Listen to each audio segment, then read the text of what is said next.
New York City is buzzing, and honestly, who can blame everyone? Zohran Mamdani has officially rolled into City Hall, but this isn't your run-of-the-mill political shakeup.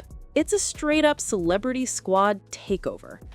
Zohran's crew is stacked with powerhouse women whose stories read more like blockbuster scripts than government resumes, and their mission? Take on the city's affordability crisis headfirst, serving drama, ambition, and pure wow factor along the way. Throughout this campaign, I've worked hard to be accessible and transparent with New Yorkers. That same spirit will animate this First up is Lina Khan, and let's just say the city's rumor mill cannot get enough of her. She's got that intimidating combo: London-born, American-bred, tech royalty bloodline courtesy of a dad who was CEO of a groundbreaking Indian gaming company.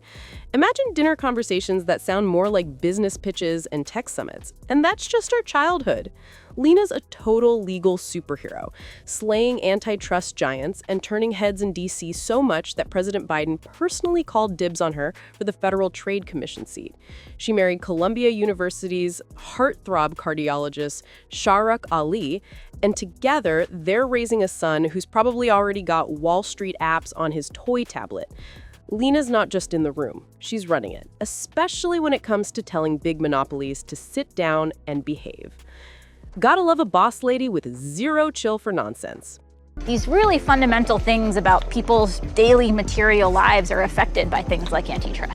If politics is theater, then Alana Leopold is the director calling every plot twist backstage. She's coached star candidates, masterminded win after win, seriously, finance director for Bill de Blasio's epic re-election, and now she's running her own advisory empire, Seneca Strategies. I love this city deeply, and I'm so grateful for the opportunity to help shape its future. Fortune's 40 under 40? Old news for Alana. She's invented her own lane. Word on the street is her 2023 wedding to Kay was a vibe. Super cozy, with registries full of homey must-haves like coffee machines and chip bowls. Underneath all the campaign wizardry, she's just a New Yorker who wants the perfect brew before conquering the boardroom. I'm also expecting a child soon, and so I want the future that she inherits to be one of possibility and opportunity. And I want my new family, like so many others, to be able to rely on the universal childcare that Zohran campaigned on. Gotta love a boss lady with zero chill for nonsense. Maria Tor Springer is the kind of person who starts as the underdog and ends up running the game. Raised in LA by Filipino parents who hustled against every possible financial roadblock, Maria's ascent from Section 8 coupons to Yale's hallowed halls feels straight out of a survival saga. Her parents strong-armed their savings just so she could score an Ivy League win. Guess who never forgot where she came from? Maria rocketed through city government ranks, first owning economic development and housing under two major administrations, then moonlighting as deputy mayor with Eric Adams. Now she's the nerve center at the Refson Foundation. And away from the limelight, she's building her own dynasty in Brooklyn with husband Jamie. He basically runs big projects at the MTA, and their two daughters. Sure, it's always been important to me to be faithful to my values. Maria's got grit and grace, proving every day that Cinderella stories really do happen, in city politics no less. Grace Bella. She was translating doctor appointments in Queens before half of her peers could even recite their ABCs. Born to Ecuadorian parents, she learned early what it takes to fight for your people, which is why she's turned her bilingual, streetwise skill set into a social justice goldmine. Leading United Way NYC and hammering away at housing issues, Grace is also the mastermind behind the city's racial equity plans.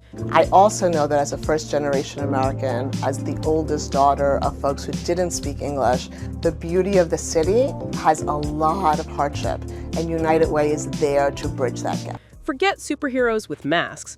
Grace shows up with policy, empathy, and the receipts to back it up. The real-life drama doesn't let up with Melanie Hartog.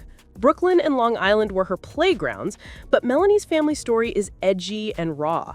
A motel for a home, financial chaos, a brother locked up at 16 and charged as an adult. The city system is ruthless, folks. Melanie harnessed that personal pain into public power, rising through the ranks to manage NYC's mammoth municipal budget. No small feat when you're working with billions. As deputy mayor for Health and Human Services, she was the city's fixer-in-chief. Fast forward, she's running New York Foundling, a heavyweight nonprofit, serving kids and rewriting the script for hundreds of families. It's my honor to join the mayor-elect and this incredible group of women who epitomize public service to make sure that we bring the very best, brightest, and most principled people to deliver for our fellow New Yorkers on this moment of promise. Thank you so much. If resilience had a poster child, it would be Melanie, serving revenge in the form of pure leadership. Let's circle back to Zohran Mamdani.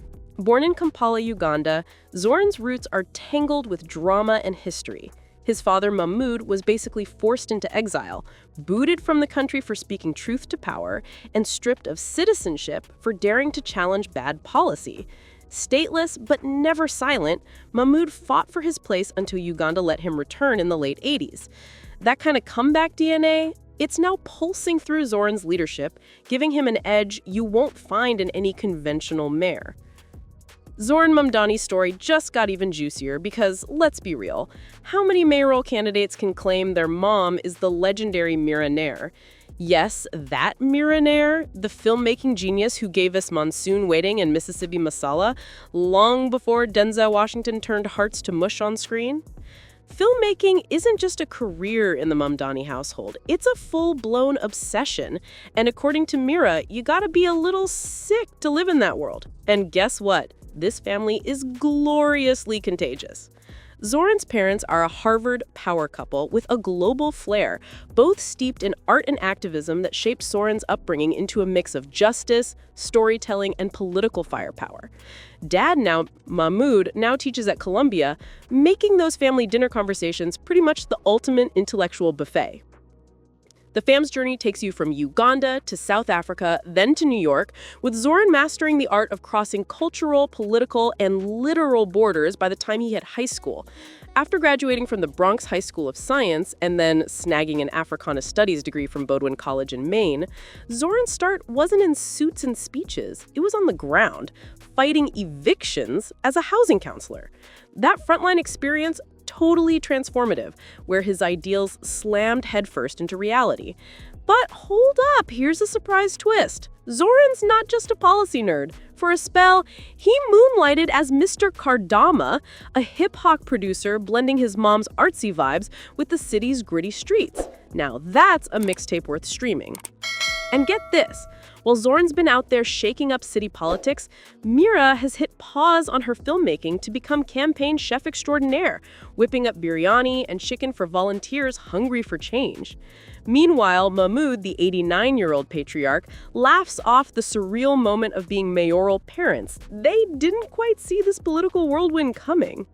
But the family drama doesn't stop there. Zohran is married to the multi-talented Syrian artist Rama Dawaji, whose work has been splashed across the Washington Post, The New Yorker, and citywide event posters.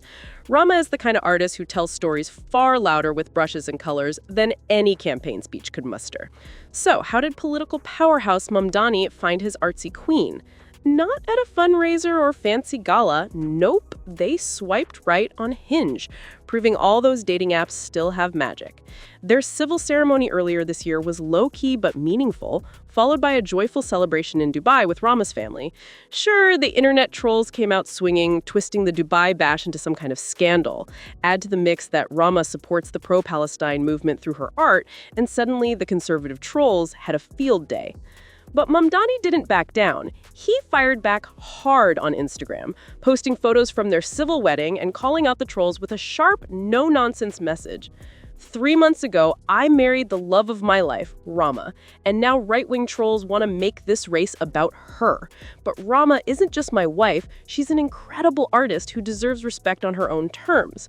You can critique my policies, but not my family. Mic drop. Rama, meanwhile, stayed classy and quiet, but shared a heartfelt Election Day post with sweet photo booth pics, an I voted sticker selfie, and an adorable throwback snap of Zohran that might just be the cutest campaign ad ever. It's Couple Goals City Hall Edition. And just when you think the Mamdani saga can't get any more New York fabulous, the power couple prove they're not just about politics, art, or heritage. They're about resilience, love, and stirring up the kind of drama that keeps the city buzzing long after the headlines fade. Stay tuned, because this family story is just getting started. And trust, it's going to be one wild ride.